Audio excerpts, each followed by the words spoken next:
Welcome to another episode of The Brand Called You, a podcast and podcast show that brings you leadership lessons, knowledge, experience, and wisdom from thousands of successful individuals from around the world.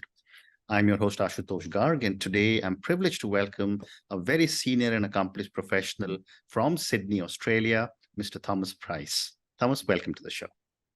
Thank you very much. Thank you for having me. Thank you. Thomas is a sales strategy advisor, and he's an authorized challenger advisor. So, Thomas, before we talk about sales strategy, tell me about your own journey in brief. It's a not your usual academic journey that is standard in so many organizations. So my journey began in Germany, where I was born, and I left Germany when I was about 18. At the time, I was actually a qualified chef, so I learned my kind of craft in a small Michelin-rated restaurant. And when I came to Australia, I quickly realized after about 3-4 more years that wasn't me. And it was actually by sheer chance that one of my friends was selling air freight at the time, took me out on a few sales calls, somehow managed to convince me to apply for a sales job. And the rest is just history. I didn't like it at first until I discovered the art of sales. And so once I discovered the art of sales, the art of using language and so on, I was hooked on sales. And I've been in it now since the late 80s, really, 1987, 88. Yeah. Amazing. Really look back. Absolutely. And as you said so correctly, rest is history. But let's talk now sales strategy, Thomas. How do you define an effective sales strategy? Right. So a little bit of context. I was working with Singtel, Optus, Singtel, large organization, and I was in a enterprise account management role, effectively, right, managing very large accounts, including Qantas Airlines. And what happened was I kind of got good at this sales strategizing, right? I was reporting through dotted line through to various senior executives who pushed me to a different level. At around about 2007, we started engaging CEB at the time, Corporate Executive Board, which is the original organization behind the Challenger research. So we brought in their executive advisors simply because we were trying to figure out ideas on how can we improve our own sales force. I was already in an internal coaching capacity. I was already teaching and coaching sales people. So I would have maybe up to 10 large concurrent deals that I was responsible for in terms of the strategy of a particular deal. And so I'd have to report on those types of deals for profitability, win. And so we were looking at sales strategies, all right, and how to figure out those sales strategies.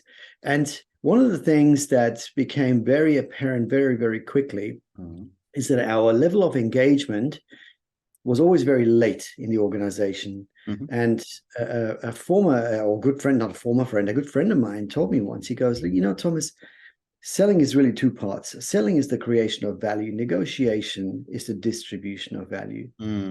So what happens is, right, and a lot of salespeople these days, they are operating in a negotiation environment because they're engaged so late with their customers, their prospects, but they're actually using selling techniques and selling strategies.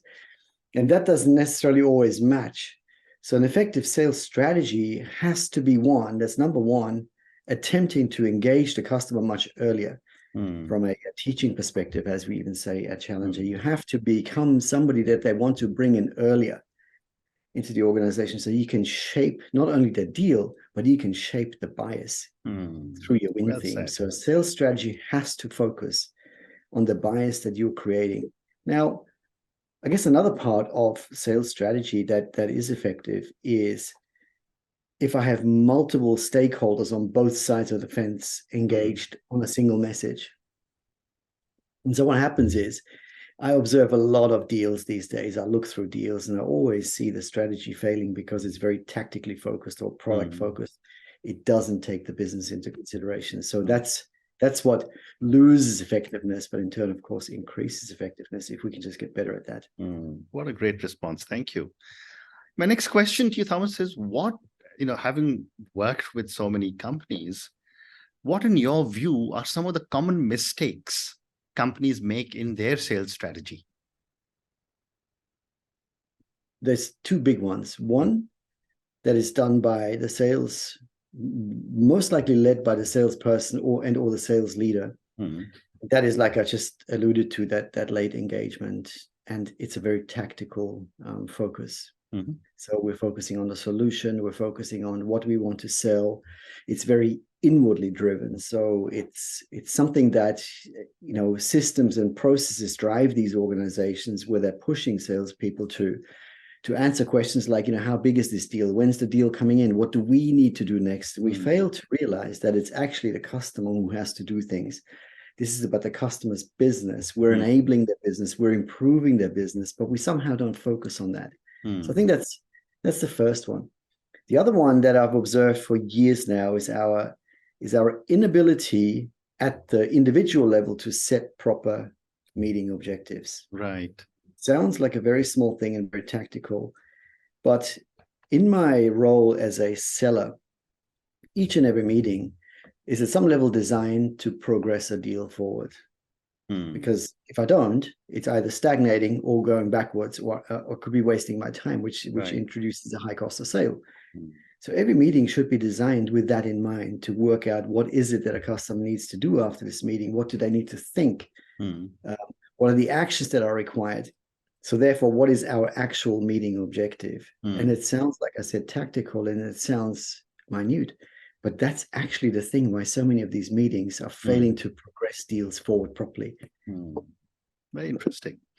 And what would you say is the importance of sales training and development of the people who will actually implement a strategy? Yeah, think of a sports team, Ashutosh, right? Can you imagine any cricketing team not practicing or developing themselves? Can you imagine? But for some reason, in business and in sales, we kind of study once or twice and we read a few books and then we just keep on playing. But nobody really checks in. Coaching is not done very well.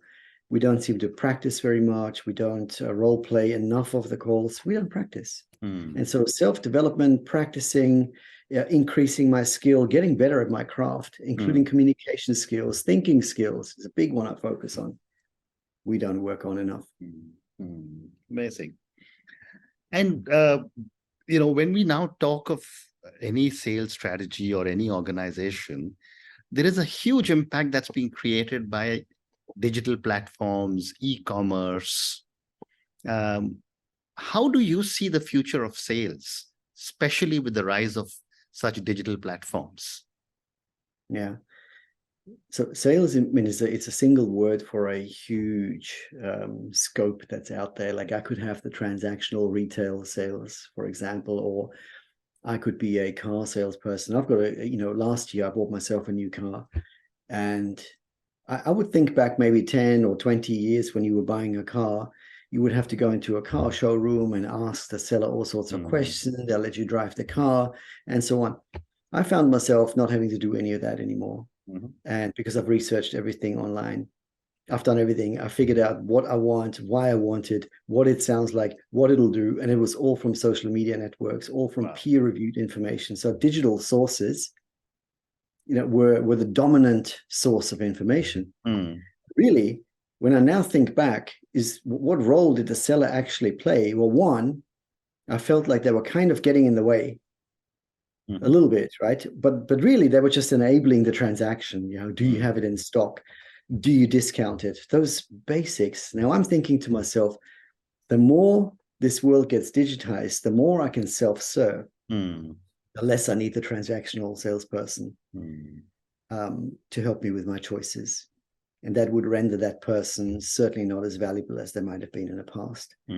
But if you take enterprise selling, for example, or I see 3 layers in enterprise sales, you could government enterprise, whatever, large, complex business to business sales, let's call it that. And I think here's what's happening. Now, I'm not entirely sure whether my hunch is right, but having been in it for so long, I think I've got a pretty strong and valid viewpoint on this. So I see 3 layers. I see some sellers who are at the top end of their game. And the skill they bring to the table is they manage complex relationships. You can't serve those complex relationships in a digital format. Right. You need eyeballing. You do need these conversations. You need, a relationship building, trust building, rapport building. It's done human to human at that large. There's relationships that are connected to each other. Very difficult to digitize that world. The bottom end of that is the transactional version. So if I took cybersecurity, for an example, or anything IT related, a lot of organizations are beginning to self-serve. And sellers are beginning to drop into this kind of transactional world. And I think those types of people down there's a place, but it's more a place for junior. And that's all driven by digitized information that customers can get. That middle layer, I think, that's the one that is the typical enterprise seller today. They are like the go-to, the in-between, or the go-to person in between the organization and the customer, because not everything the customer can figure out by themselves. So they are still able to introduce some value, manage some networks, do some negotiation, that sort of thing. But I feel like that's the most at-risk layer because of this digitization. I think organizations are paying extraordinary amounts of money for some of these salespeople. But when you do ask customers what value they actually bring to the table, it's shrinking. So there's a risk. So I think if you're in sales today and you're not practicing and you're not aware of what's happening with AI and you're not aware of this digital wave coming at you, you could be either redundant in the middle, drop down into the transactional, and certainly miss the boat at the top. So you're going to have to think what your approach is. You have to strategize differently. Well said. And, as you were responding to my question, I was thinking there would always used to be two key parts of sales when I was in the corporate world. One was the touch and feel of the product. And the second was the personal rapport or relationship with the salesperson. And both seem to have gone away when we talk of digital, selling. A little bit, right? Yeah. Okay. The message that we now send via various, just because it's gone digital, it doesn't mean we can't leverage it. Correct. I can control digital messaging. I can control the way and what I say without having to rely too much on interpersonal relationships like I used to in the early 2000s even, right? Where lunches and dinners ruled. Very interesting. Maybe the message rules these days, maybe the crafting of my message, instead of a 1 hour social meeting, I now get a 15-minute, hardcore messaging meeting only, which means I have to think differently because of all this. And Thomas, when you are called into various clients to develop a sales strategy, what is the process you follow to help them develop a strategy? And what steps do these companies take to implement this effectively in their businesses? Yeah. So from a sales strategy perspective, there's either the sales team strategy, how do I develop my team, or how do I develop a particular deal?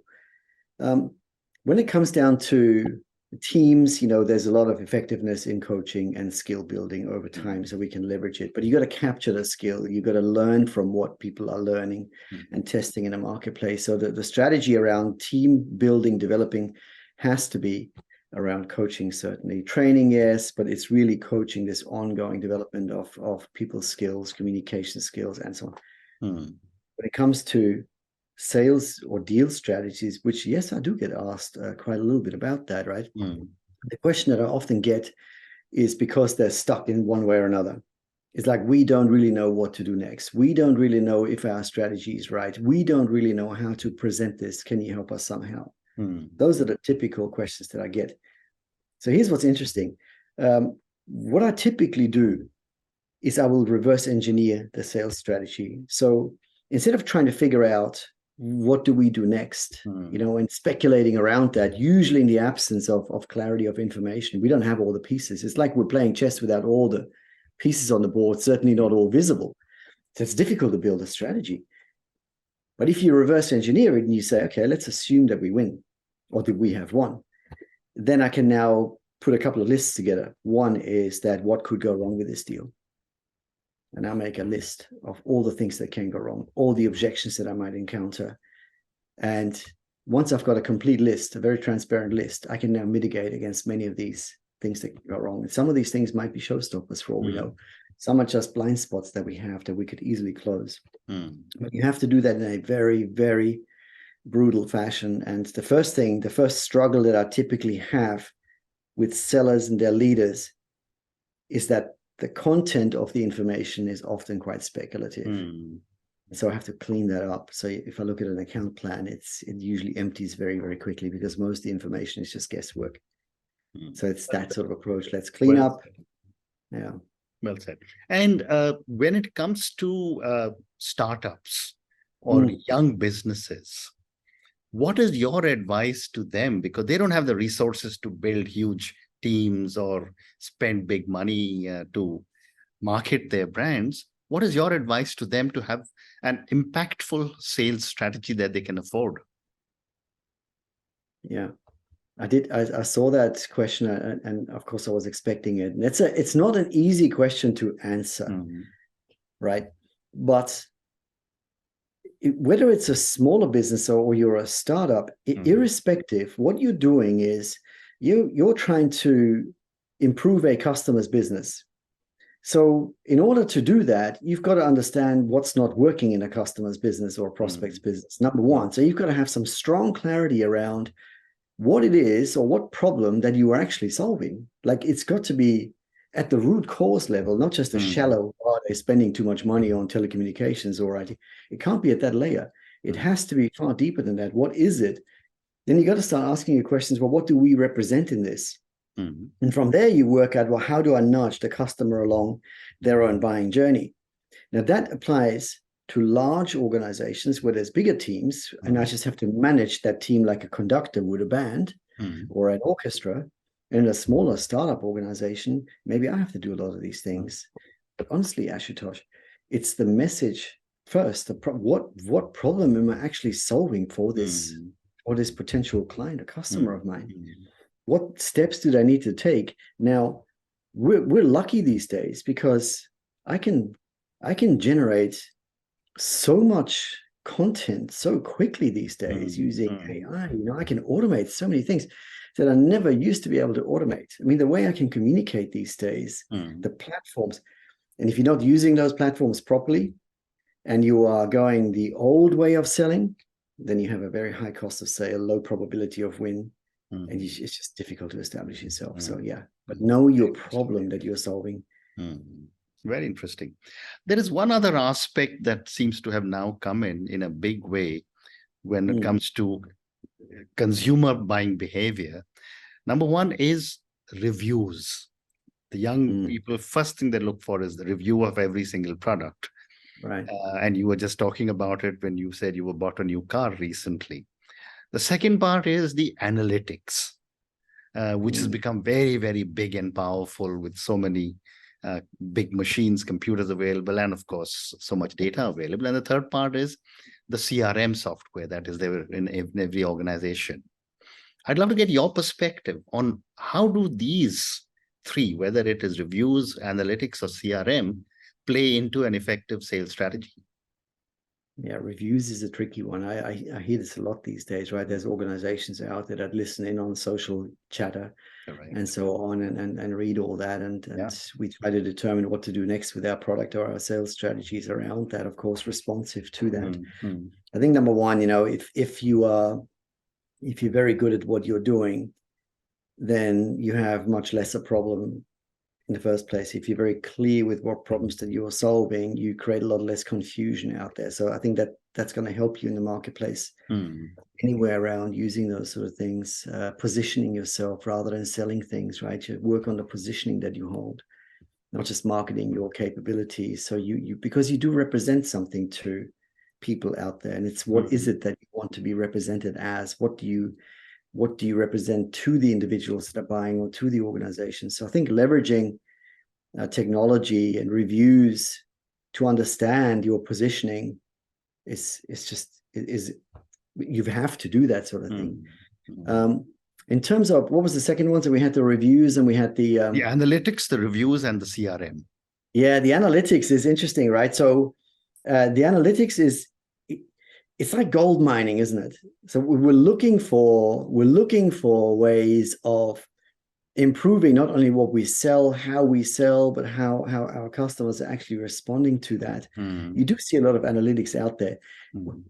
What I'm not seeing enough of, and I was just involved in a large project with one of the large software companies. We were working through a slide deck of about 100 slides of very deep analytical information about their customers' business. It was extraordinary. But the problem was, if I asked the question, okay, so which specific part of this analytics are you actually talking about, or do you want the customer to understand? And what is it that they need to do as a result of this knowledge now? What's actionable? What's the context? Right. There's just a lack. So yes, we analyze, but do we translate that analytics into actionable behaviors at the sales level? And I don't think so. So sellers get reams of data, and then they go, okay, so I now show that we have reams of data and we use it wrong contextually. So that's definitely one thing. CRM is interesting, right? CRM is a must-have as an organization. I mean, if you're a really small organization, fine, keep a spreadsheet. But generally speaking, a large organization, you want to be able, because sellers misunderstand CRM, I think. They are looking at it as a compliant tool. And it just happens so that I'm working with a CRM organization at the moment. And they are reporting all the time that the uptake of the CRM is just poor. And so the input is poor. So the output, therefore, is just not as valuable as it could be. So, but if you look at CRM as an asset management tool, that I have customers out there or my pipeline, that's an asset to my organization.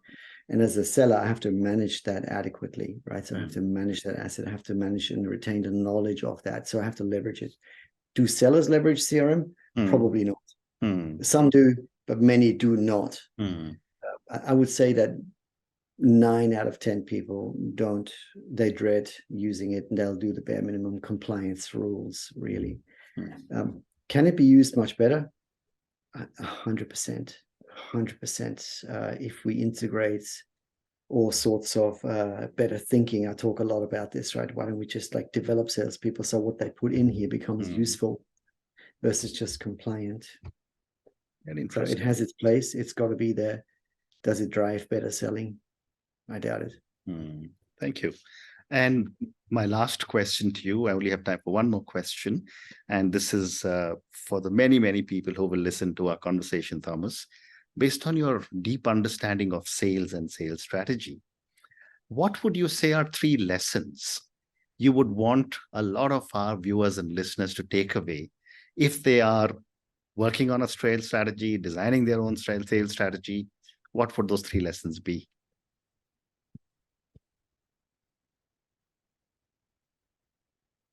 For an individual seller, you have to think more about context. What we sell is one thing. What it means to an organization is another thing altogether.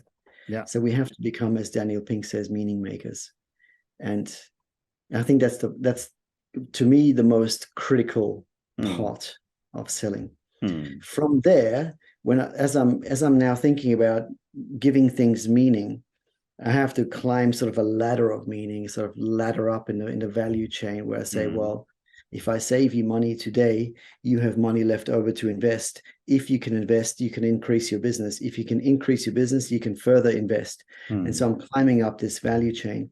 My ability to do that as a seller is often limited by time or interest or immediate goals that I'm driven in, like a quarterly target, something like that. So I think lesson number 1, drive context and give it bigger meaning across the business of the organization that you're selling to. 2 is back to develop much better call objectives. I think that's just such a critical, to drive organizations along their own buying process. You have to have much better call objectives to really know what you're trying to get out of this. And number 3, we don't have a lot of time to create impressions. And when my customers talk to me, I represent something to them. And if you don't know what you represent to your customer, you could be a discount giver, problem solver, product explainer extraordinaire. That doesn't help you build strong senior executive relationships because they've labeled you as somebody else. So you've got to work on your positioning all the time. And you've got to work out what is it that you want to be seen as or perceived as by the organization that you're selling to, and work on that positioning all the time, which is good. You know, the brand called you is, in some ways, you've got to do your own branding here for sure. Very well said. And on that note, and your 3 wonderful lessons, first one you said was think more about the context, drive context, and give it a bigger meaning. Second, you said was develop better call objectives. And the third one you said was work on your positioning. This is so important. Work on your position all the time, because that positioning can keep changing given the context that you are looking at. Thank you, Thomas, for speaking to me about your own journey. Thank you for speaking to me about so many different aspects of sales strategy. And I learned many new things from you today. Thank you again, and good luck. Thank you very much, Ashutosh. Thank you for listening to the Brand Called You videocast and podcast, a platform that brings you knowledge, experience, and wisdom of hundreds of successful individuals from around the world. Do visit our website www.tbcy.in to watch and listen to the stories of many more individuals. You can also follow us on YouTube, Facebook, Instagram, and Twitter. Just search for the Brand Called You.